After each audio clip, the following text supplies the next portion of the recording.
It was a cold, moonless night when Nyah first heard the whispers. Huddled under the tattered roof of her small home, she had been working tirelessly for years, but poverty clung to her like a curse. An orphan, she had never known the comfort of family, and despite her endless efforts to make money, nothing worked. Failed ventures, rejections, and disappointments had left her despondent. She wanted more. No, she needed more. She longed for a way out, for power and wealth. That night, she overheard a conversation that would change her life forever. A group of women passed her house, whispering about a powerful mermaid who could grant wishes. They spoke of the mermaid's beauty, her cunning, and the great gifts she could bestow on those willing to pay the price. The words echoed in Nyah's mind for hours after they were gone.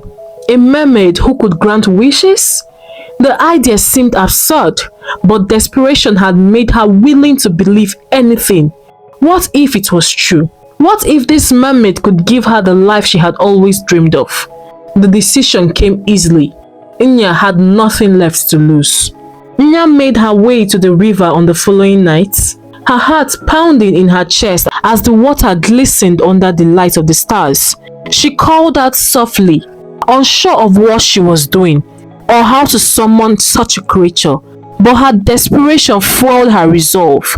Suddenly, the river's surface rippled. A soft, enchanting melody filled the air, and from the depths of the water, a figure emerged. The Mermaid Queen. She was breathtakingly beautiful, with skin that shimmered like pearls and hair as long as the river itself. Her eyes, dark and ancient, held Nyah in a trance. "You seek my power, don't you, child?" the mermaid whispered, her voice like honey dripping from her lips. Nyah trembled. She nodded, unable to find her voice. "I can give you wealth beyond your wildest dreams. All the riches, the fame, and the life you desire will be yours," the Mermaid Queen promised. "But there is a price." Nyah swallowed hard, her mouth dry. What do you want from me?" The mermaid's smile widened, revealing sharp teeth behind her beauty. "You must join me. Become one of us. You will carry out my will on land. And in return, I will provide you with the tools to rise to the top of the world." Nyah hesitated. Join the mermaid's coven? What would that even mean? But as she stood there, the memory of all her failures and her endless struggles weighed heavily on her. This was her chance, a way out of the misery she had endured all her life. Wasn't that what she wanted? "Yes," Nyah whispered, "I'll do it." The mermaid reached out, her long fingers brushing against Nyah's forehead. A cold shiver passed through Nyah's body, as if her very soul had been touched. "Then it is done," the mermaid said, her eyes glowing with satisfaction. "You will soon receive your first gift. Use it wisely." The very first day, a box appeared at Nyah's doorstep. When she opened it, her breath caught in her throat. Inside were bundles of hair, thick, lustrous, and unlike anything she had ever seen. The hair was rich in color, and as she touched it, it felt alive, warm under her fingertips. With no time to lose, Nyah took to social media, advertising her new product for the world to see.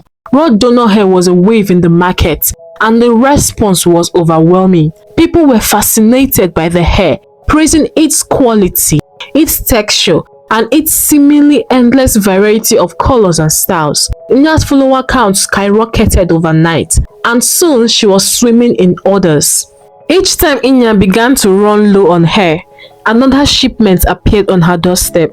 But what she didn't know was that the hair wasn't merely being sent from some factory. It was multiplying on its own, like magic. Her wealth and fame grew as the bundles of hair continued to arrive, always fresh and vibrant, always more than she could ever need. The Mermaid Queen had kept her promise. Nyah was finally living the life she had always wanted. But as her fortune grew, so did the demands of her new life. One night, after a particularly profitable day of sales, Nyah fell into a deep sleep. In her dreams, she found herself standing at the edge of the river once again. The mermaid queen rose from the water, this time flanked by other mermaids, beautiful but dangerous looking creatures, their eyes gleaming with an unnatural light. "You have done well," the queen said, her voice soft but commanding. "But now, it is time for you to fulfill your end of the bargain." Nyah's heart skipped a beat. "What do you mean?" The queen mother smiled darkly. "You are one of us now. You will help us grow our influence. Every woman who wears the wigs from our hair will be tied to our world, linked to our power. You will spread our reach across the land." Nyah felt a chill run down her spine. What happens to the women who wear the wigs? "They will be drawn to the water," the queen said. "Our influence will seep into their minds, their dreams, and eventually their lives. Some will resist, but most will fall under our spell. You have been chosen to be our emissary, to bring them to us." Nyah woke with a start, her heart racing. She knew that there was no turning back. She had made her choice, and now she had to live with it. Nyah's fame continued to grow. Her social media platforms exploded with followers and orders. People flocked to her business, desperate to get their hands on her wigs. Celebrities, influencers, and ordinary women alike praised her products, hailing them as the best wigs money could buy at affordable rates.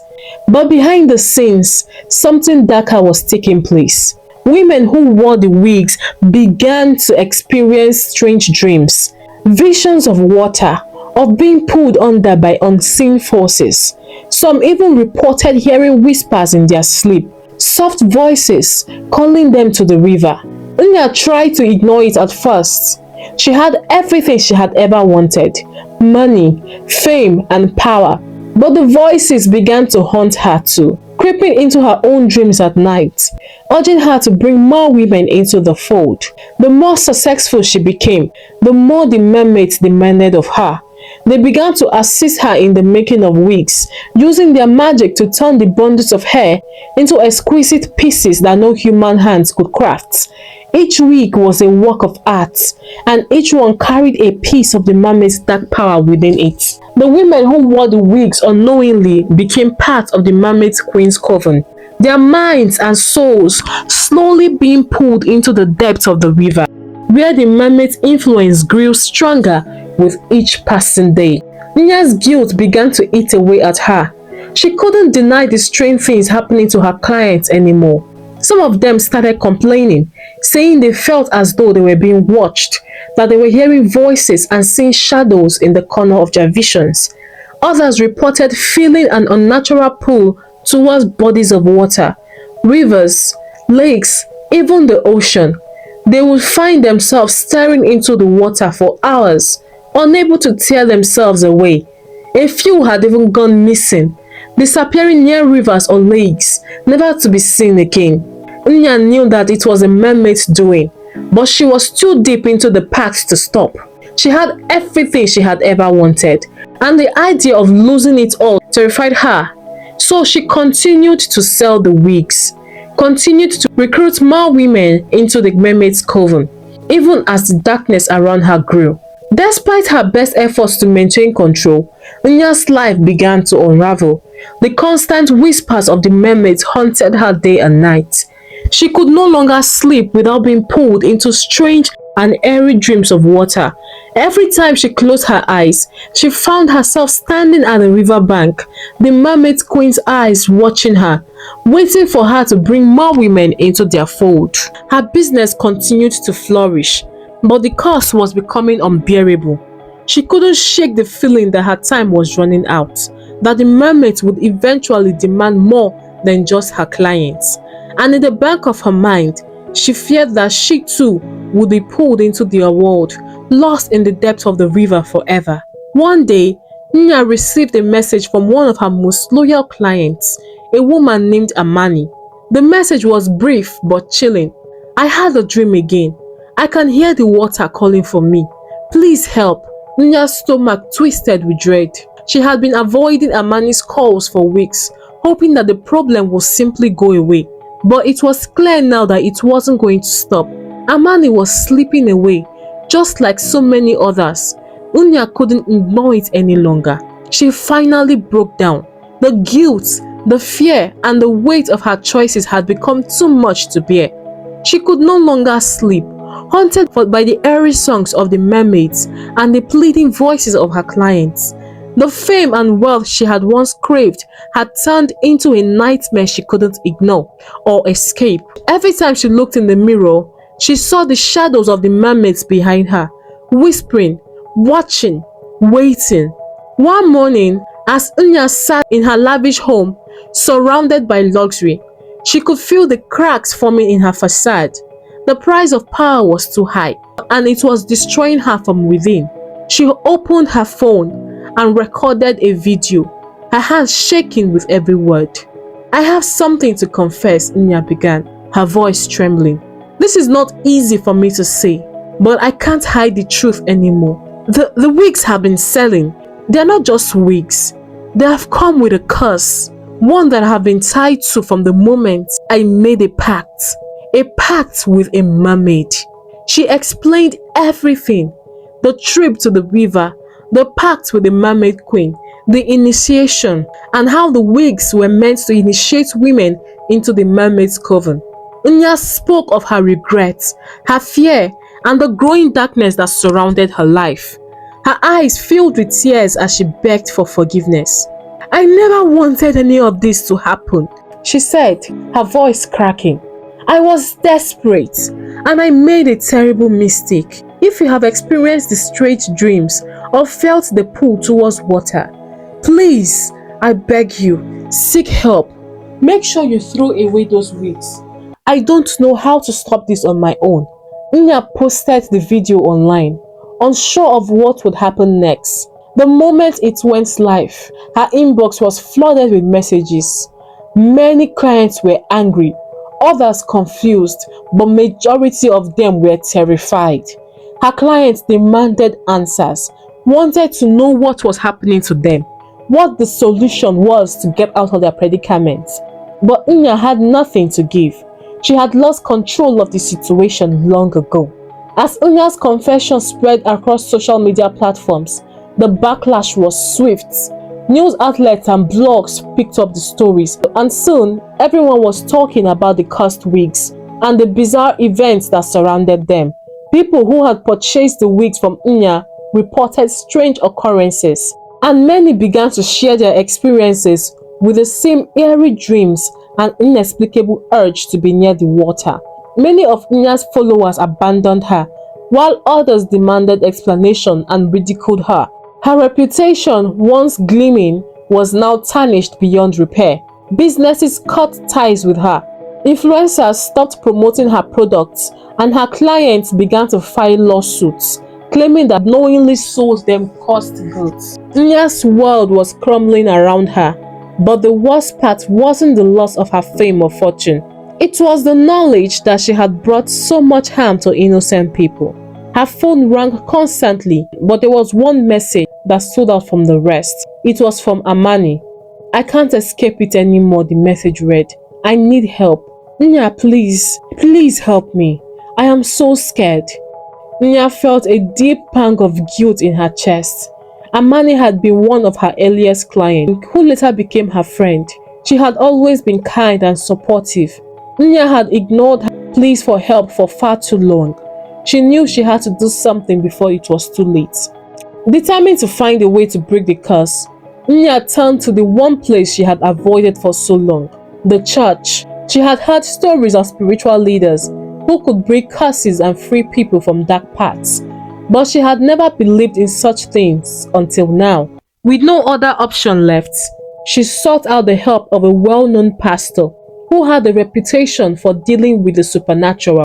When Nyah arrived at the church, she was greeted by the pastor, a calm and wise man named Pastor Chima. He listened patiently as Nyah poured out her story, explaining everything from the pact with the mermaid queen to the strange happenings that had befallen her clients. Pastor Chima nodded thoughtfully. "You have made a grave mistake, Nyah," he said, his voice gentle but firm. But redemption is still possible. The power of the mermaids is strong, but it is not greater than the power of God. If you truly seek to break free from this curse and save those who have been affected, you must be willing to face the consequences of your actions and repent. Nyah nodded, tears streaming down her face. I'll do whatever it takes. I just want to make this right. Pastor Chiman agreed to help her, but warned her that the process would not be easy. The mermaid queen would not let her go so easily, and the battle for her soul and the souls of those who had been affected by the wigs would be intense. The following night, Nyah returned to the river with Pastor Chima and a group of prayer warriors. The air was thick with tension as they gathered at the water's edge, ready to confront the mermaid queen and her coven. As they began to pray, the water rippled and the air grew cold. The mermaid queen emerged from the depths, her eyes gleaming with anger. Her once beautiful face now twisted into a snare as she looked at Nyah with a mixture of anger and disappointment. You dare defy me? The mermaid queen hissed, her voice echoing across the water.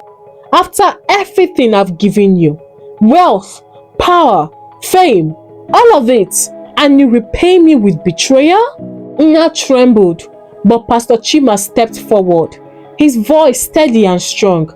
In the name of God, we break this curse. You have no power here. The mermaid queen sneered, but the prayer warriors continued to pray, their voices rising in unison. The water churned violently, and the other mermaids began to emerge, their eyes glowing with fury as they circled the group, joining their queen mother in the fight. Nyah could feel the pull of the water, the seductive call of the mermaids, urging her to return to them, to surrender to their power once again. But this time Nyah resisted. The prayers grew louder, and the air around them seemed to shimmer with light.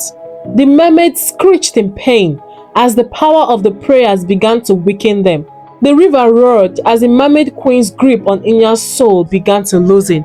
With one final piercing scream, the mermaid queen and her coven disappeared beneath the water, vanquished by the powers of the prayers. The river became calm once more, and a sense of peace settled over the group. Nyah fell to her knees, sobbing with relief. The curse had been broken. Nyah's confession and her battle against the mermaid queen marked a turning point in her life. Though her wealth and fame had crumbled, she felt a sense of peace. She had been given a second chance, and she was determined to make the most of it. She reached out to her clients, offering help to those who had been affected by the curse. Many of them had already begun to recover, freed from the strange dreams and the pull of the water. Others sought spiritual guidance to heal from the trauma they had experienced. Nyah also began working with the church. Though she had lost everything she once thought she wanted, Nyah found that what she had gained was more valuable: a sense of purpose, redemption, and inner peace. In the end, Nyah realized that true power didn't come from wealth or supernatural pacts. It came from within, from the strength to overcome one's mistake and redemption. And as she stood by the river one final time, Nyah knew that she would never again be tempted by its dark waters.